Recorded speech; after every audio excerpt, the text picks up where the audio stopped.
Assalamualaikum warahmatullahi wabarakatuh. Selamat siang semuanya. Kami dari kelompok 2 izin untuk mempresentasikan mengenai miniatur masyarakat Islam Indonesia. Sebelum masuk ke materinya, izinkan kami untuk memperkenalkan diri terlebih dahulu dengan saya sendiri, Naura Dibahairani, dengan akhiran NIM 004, dan rekan saya. Saya Prastika Dewi dengan akhiran NIM 006. Saya Cantika Putri Maharani dengan akhiran NIM 018.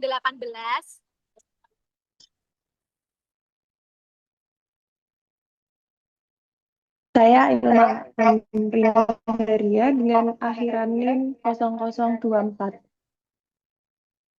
Saya Salwa Putri Labiba dengan akhiran NIM 0035.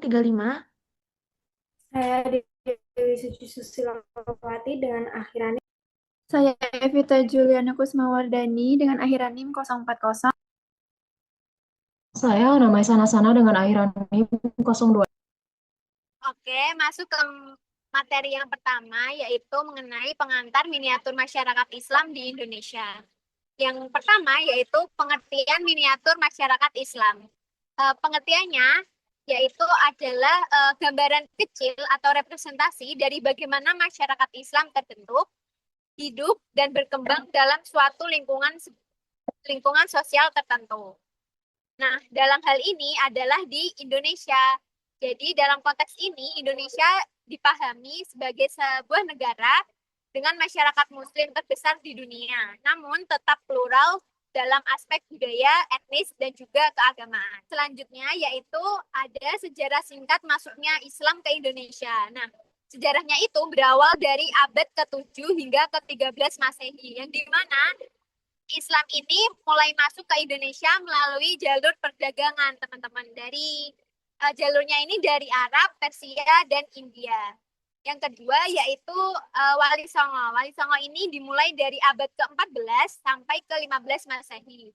Nah, Wali Songo ini pengertiannya itu adalah tokoh-tokoh penyebar Islam, khususnya di Pulau Jawa yang menggunakan pendekatan budaya dan sosial untuk menyebarkan ajaran Islam. Yang terakhir yaitu ada kerajaan Islam. Nah, kerajaan Islam ini contohnya seperti Samudra Pasai, Kerajaan Demak, Aceh, Mataram Islam, dan Ternate Tidore yang fungsinya berperan penting dalam membentuk sistem masyarakat Islam.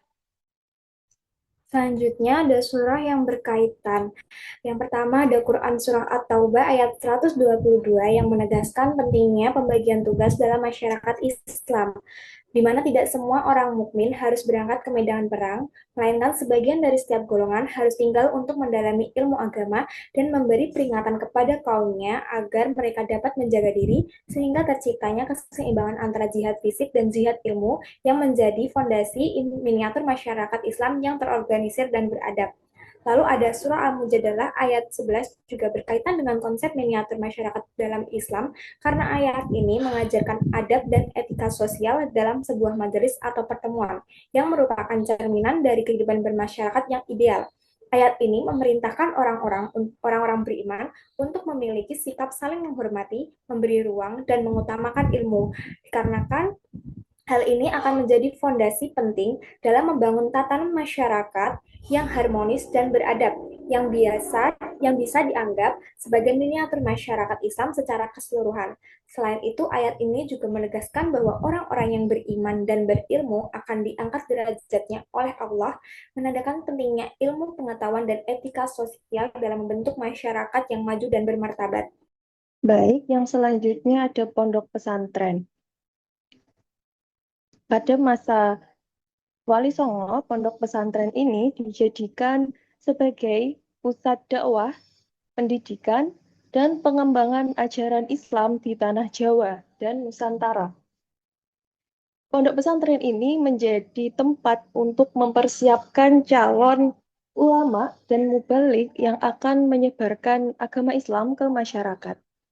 Nah, untuk pengertian pondok pesantren sendiri dibagi menjadi 3, yaitu etimologi, istilah, dan menurut para ahli. Untuk yang pertama, pondok pesantren secara etimologi yaitu berasal dari kata santri dengan awalan pe dan akhiran an, yang berarti tempat tinggal santri. Selain itu, asal kata pesantren berasal dari gabungan kata san yang berarti manusia yang baik dengan suku kata ira yaitu suka menolong. Sehingga kata pesantren ini dapat berarti tempat pendidikan manusia yang baik.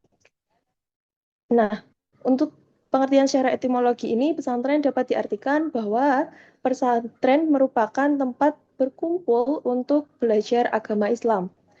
Yang kedua, secara istilah, pondok pesantren merupakan pendidikan Islam di mana para santri biasa tinggal di pondok atau asrama dengan materi pendidikan, materi pengajaran kitab-kitab klasik dan kitab-kitab umum yang bertujuan untuk menguasai ilmu agama Islam secara detail serta mengamalkan sebagai pedoman hidup keseharian dengan menekankan pentingnya moral dalam kehidupan bermasyarakat.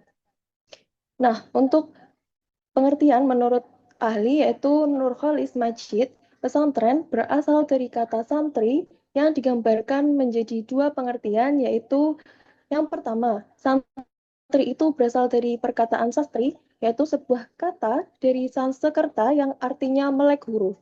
Yang kedua, santri berasal dari bahasa Jawa yang persisnya dari kata cantrik, yang berarti seseorang yang selalu mengikuti seorang guru kemanapun guru itu pergi. Tentunya dengan tujuan dapat belajar darinya mengenai suatu keahlian. Dengan pola hubungan guru cantrik itu kemudian diteruskan dalam masa Islam, kemudian diproses selanjutnya guru cantrik menjadi guru santri, yang sekarang lebih dikenal dengan istilah kiai dan santri.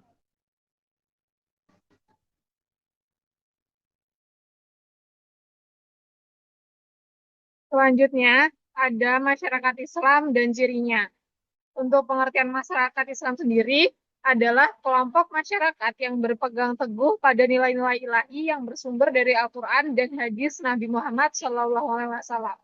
Mereka hidup harmonis dan manusiawi dengan menjadikan ajaran Islam sebagai pedoman dalam seluruh aspek kehidupan, baik dalam akidah, ibadah, muamalah, maupun hubungan sosial. Masyarakat Islam juga disebut masyarakat Rabbani yang berlandaskan keimanan, keadilan, ilmu pengetahuan, dan amal soleh.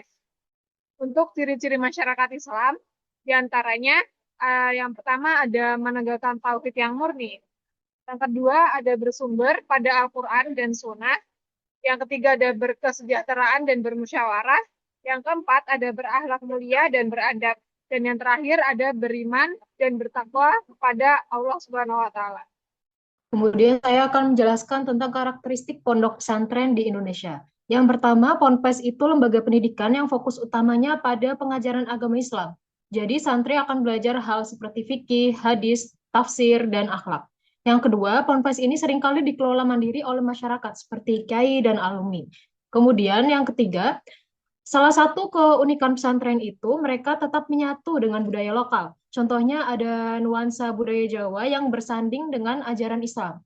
Selain itu, pesantren juga menjadi penjaga nilai serta norma Islam. Santri ini tidak hanya diajarkan yang benar dan salah, namun bagaimana menerapkan di dunia nyata juga. Yang terakhir ada proses pembelajarannya, santri akan tinggal bersama dengan santri lain. Dari hal tersebut, mereka belajar mandiri, toleransi, kerjasama, dan empati. Selanjutnya, peran pondok pesantren memegang peran penting dalam pembinaan masyarakat karena mampu memberikan pendidikan yang seimbang antara nilai agama dan pengetahuan, kecerdasan, keterampilan, dan kesadaran sosial serta lingkungan. Dalam menghadapi berbagai masalah sosial dan ekonomi yang kompleks, seperti krisis ekonomi, pengangguran, dan dekadensi moral, pondok pesantren dianggap sebagai lembaga pendidikan yang potensial untuk membantu mengatasi persoalan tersebut. Lalu, watak khas pondok pesantren yang desentralistik, mandiri, dan dekat dengan masyarakat menjadikan aset strategis dalam upaya pembudayaan dan pengembangan sumber daya manusia yang mampu beradaptasi secara konstruktif dengan perubahan zaman. Oleh karena itu, peran pondok pesantren semakin mendapat sorotan dan harapan dari masyarakat, serta pemerintah sebagai bagian integral dalam membangun bangsa. Lalu pondok pesantren sangat bisa diharapkan memainkan peranan pemberdayaan atau empowerment dan transformasi masyarakat secara efektif. Terdapat 5 peranan. Yang pertama ada peranan instrumenta dan fasilitator, yaitu tidak hanya berfungsi sebagai lembaga pendidikan dan keagamaan, tetapi juga sebagai alat pemberdayaan umat. Pesantren menjadi sarana pengembangan potensi umat melalui pendidikan dan dakwah, sehingga berperan sebagai instrumen penting dalam pemberdayaan masyarakat.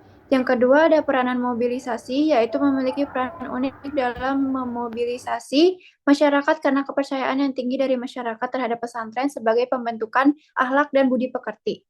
Hal ini menjadikan pesantren sebagai lembaga yang dipercaya untuk mendidik dan membina generasi muda.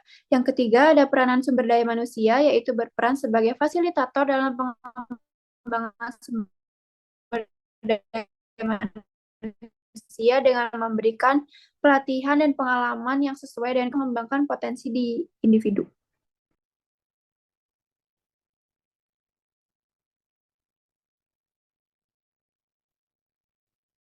Lalu yang keempat ada sebagai agent of development, yaitu berfungsi sebagai agen perubahan sosial yang memberikan respon terhadap masalah moral, politik, pendidikan, dan ekonomi di masyarakat.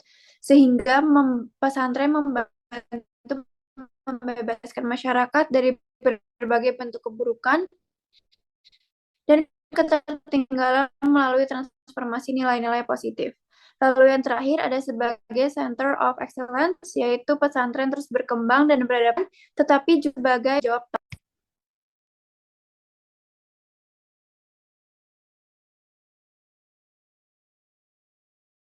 Baik, selanjutnya adalah contoh implementasi dalam kehidupan masyarakat di Indonesia. Itu ada 2 poin. Itu contohnya itu yang pertama ada pondok pesantren, di mana pondok pesantren itu dapat menjadi bermanfaat sebagai pusat pendidikan agama dan pembinaan karakter sebagai dari santri dari berbagai latar hidup harmonis, mengajarkan nilai-nilai toleransi, kebangsaan dan sosial, serta menjadi agen perubahan dan pemberdayaan umat. Untuk poin yang kedua itu ada masjid kampus di mana dapat bermanfaat sebagai membentuk karakter mahasiswa Islami melalui sholat berjamaah, pelatihan kepemimpinan dan pembinaan moral serta tempat pengembangan intelektual dan pengabdian masyarakat yang berbasis riset dan berperan strategis dalam membangun kesadaran religius dan solidaritas sosial mahasiswa. Baiklah, yang terakhir ada kesimpulan. Pondok pesantren merupakan miniatur masyarakat Islam di Indonesia yang memiliki peran strategis dalam pendidikan agama, pembentukan karakter, dan pemberdayaan masyarakat. Pesantren tidak hanya mendidik santri secara keagamaan, tetapi juga berfungsi sebagai instrumen pemberdayaan umat, pusat pengembangan sumber daya manusia, agen perubahan sosial, serta pusat keunggulan.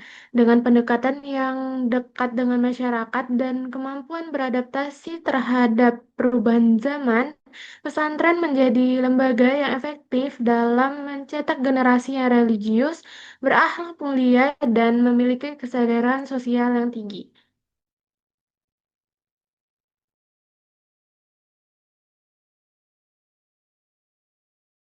Baik, cukup sekian dari kelompok 2 yang dapat kami sampaikan mengenai materi miniatur masyarakat Islam Indonesia.